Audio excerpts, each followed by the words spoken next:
Hello and welcome to an Otis College of Art and Design printmaking tutorial. Today we're going to be covering how to create a duotone separated image using Photoshop RGB channels. This is the image we're going to be working with, these lovely chickadees in Ireland. First we're going to go up here and go image mode, and we're going to convert from CMYK to RGB. We can see in our channels menu, we're now broken down into red, green, and blue. To create our duotone, the way that we want to look at these channels is like so. Red is going to be our warmest tones as well as our highlights. Green is going to be both warm and cool tones. It's our mid-tones. It's going to comprise of our largest range of grays.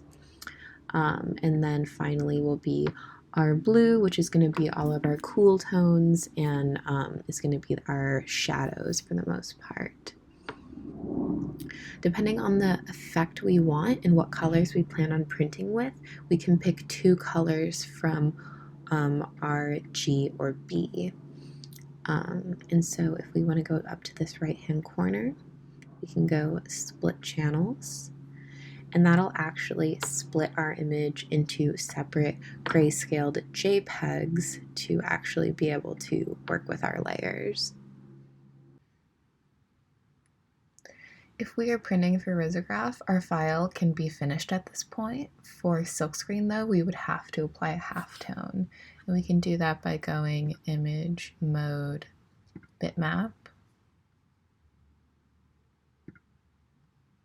We're going to set our output to 700 and make sure our method is halftone screen. We're going to set our frequency for 40. Our angle is always going to be 45 and our shape is going to be round.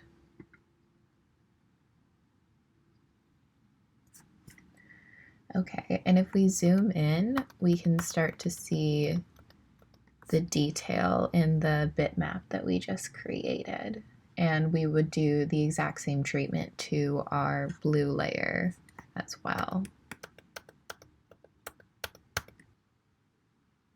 And so if we wanted to get an idea of what our substitute colors for R, G, or B looked like, for example, if I wanted to use hot pink and green, but I wanted it to be a pretty high contrast image, I would assign hot pink to be our red layer, and green would actually be assigned to our blue layer to have the most high contrast and most shadows within our image.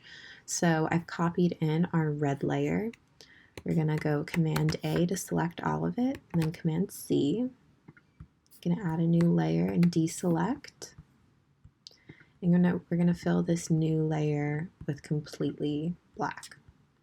Then we're going to go to our panel over here, and we're going to select Add Layer Mask. And to access that mask, we're going to hold down Option. Everything's going to turn white. And we're going to paste in our red layer. Deselect that, and then Command I to inverse it. To apply our layer mask, we're going to right-click, Apply Layer Mask. And now we have basically two of the same layer. We're going to label this one as our red layer, and then delete our old file. From here, we can add a new layer on top of it, hold Option to add basically a fill layer. And from here, we can fill whatever color we want to preview with the paint bucket tool.